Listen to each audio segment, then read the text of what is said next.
All right. So this location is significantly darker. Go figure. Picked it for that reason actually. Um, this is going to be the third day just talking to the camera at 2 in the morning. Just to put something out there, kind of empty my thoughts, whatever. And I figured I would sort of generally go over the area of dreams. This is twofold. There's dreams like when you go to sleep, lay your head down, and your subconscious provides you with a movie every now and then, which those are sick, awesome, fantastic. And then there's dreams like goals that you have in mind, or things that say you really wanted to accomplish and then just let die by the wayside in favor of the monotony of life, or whatever the case happens to be. So when it comes to dreams in the nighttime sense, like when you lay your head down, go to sleep with a normal circadian rhythm, you're not out driving at 2 in the morning because it's your lunch break to go find a nice place to record a video. They tend to be your brain and body, and perhaps even if you believe in woo-woo type stuff, soul, spirit, all that, their sort of way of processing information and or relaying messages. And something that is always fun to do is if you know someone who like interprets dreams, or you can go find a calculator online and just plug everything into it and it'll like spit out symbolism and just what like possibilities of what your subconscious could be trying to tell you. And I've found that a lot of the time that is weirdly accurate.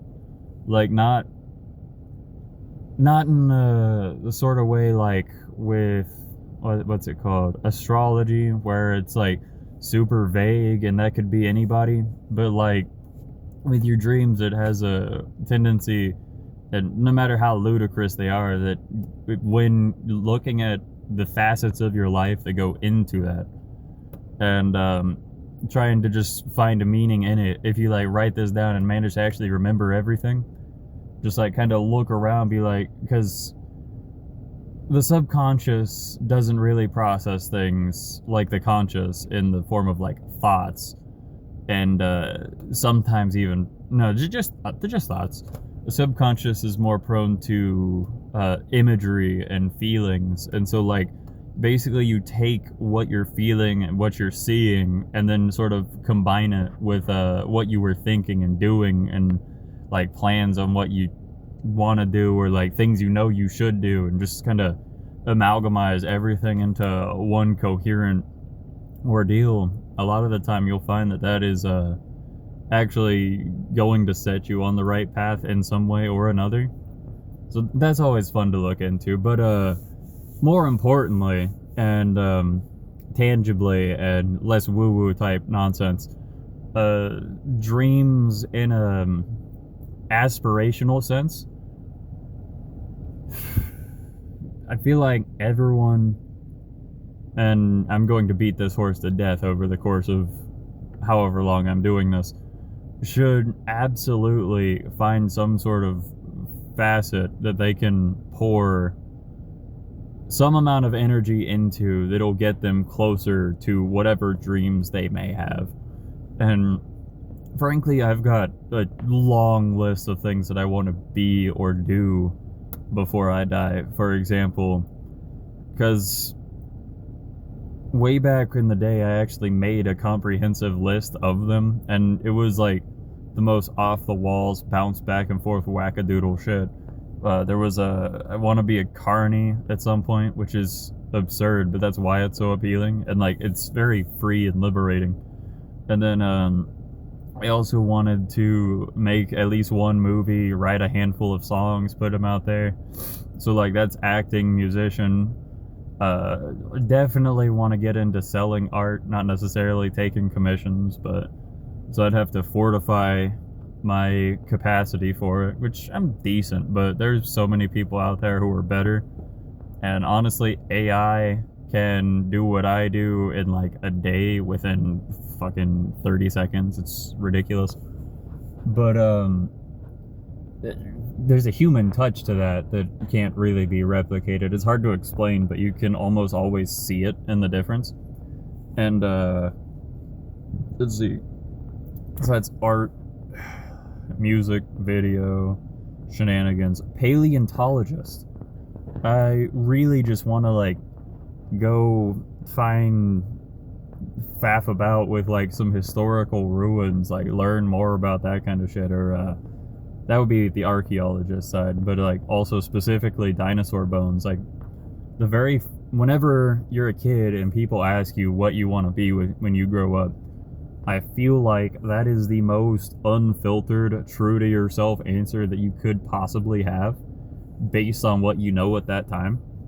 And my answer was always paleontologist, and honestly I still think that would be bloody awesome. Like I would love to go dig up some dinosaur bones and that kind of shit, but like you gotta put steps, a lot of steps in to do that.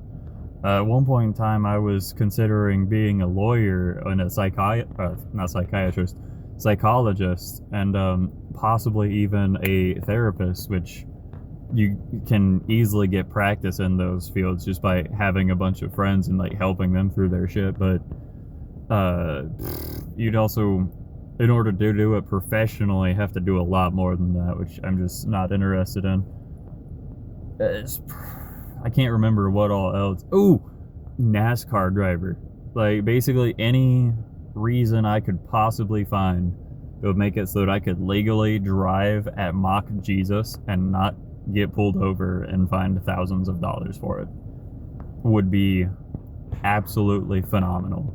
But like, no, for real, just sort of take the things that you enjoy, figure out if there's any way you can do them that'll get you paid so that you can start a loop of just doing the things you enjoy, and possibly, if you have multiple things that you like doing, monetize all of them. That way you can sort of do it cyclically, and you never burn out on any single hobby. And I feel like that's probably the perfect input-output loop for anyone, particularly with a creative bone in their body. Because I can't speak for everyone, but as I mentioned in the recently, the idea of working to fill someone else's coffers and make their dreams come true at the expense of like personal, physical, mental, and psychological, mental and psychological are kind of the same thing, physical and mental health is like, it just doesn't vibe with me.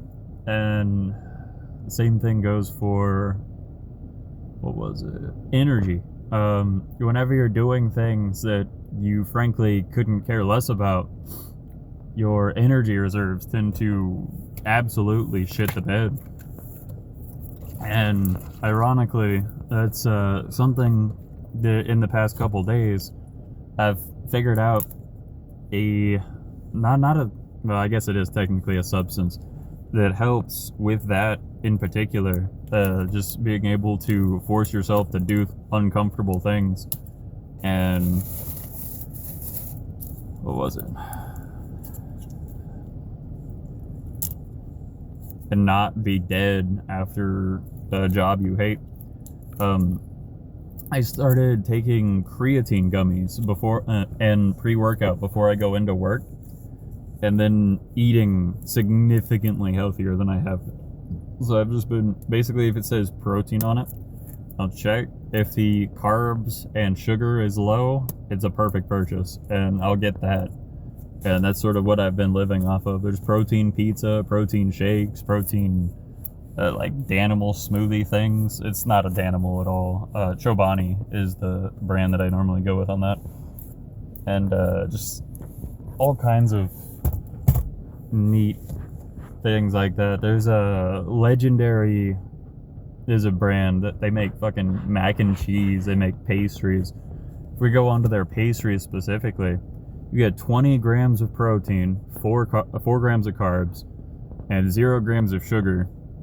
And for one pastry that is, and I'd never really stop eating, but that one pastry is as filling, if not more than, between 4 to 6 protein Pop-Tarts, which have a ridiculous amount of sugar.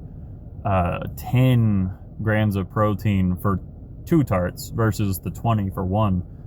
And they also have, basically just everything about them is worse. But the Legendary brand costs twice as much. You get 4 pastries than the Pop-Tart brand, which costs half as much, evidently, through the process of deduction there, which gives you twice as many pastries. But like, a caveat to that is, with the one that's twice as expensive, you're actually getting per pastry, because mathematically 2 pastries is a serving for the Pop-Tart, 2 pastries equals 10 grams of protein, versus Legendary one pastry is 20. You're already getting 4 times the protein, frankly around 3 times as full as you are with the Pop-Tarts, and it's substantially healthier for you. Like, if you just go look at the actual nutrients on these things, try one, try the other, evaluate the differences between like the nutritional benefits and how they make you feel, then you'll come to realize really quickly that every time, in my experience so far, the price tag has justified the difference, and I actually end up spending less on the more expensive product. And that's something I feel like a lot of people should probably do more of whenever they see something that's really expensive but it's way better for you. They should check the nutritional facts, compare it to what they would have gotten, and like how full that makes them. Come to find out, a lot of the time you end up saving more by getting the more expensive thing, because you need less of it, and it actually fills you better, and it gives your body the nutrients that your body actually requires to keep functioning properly.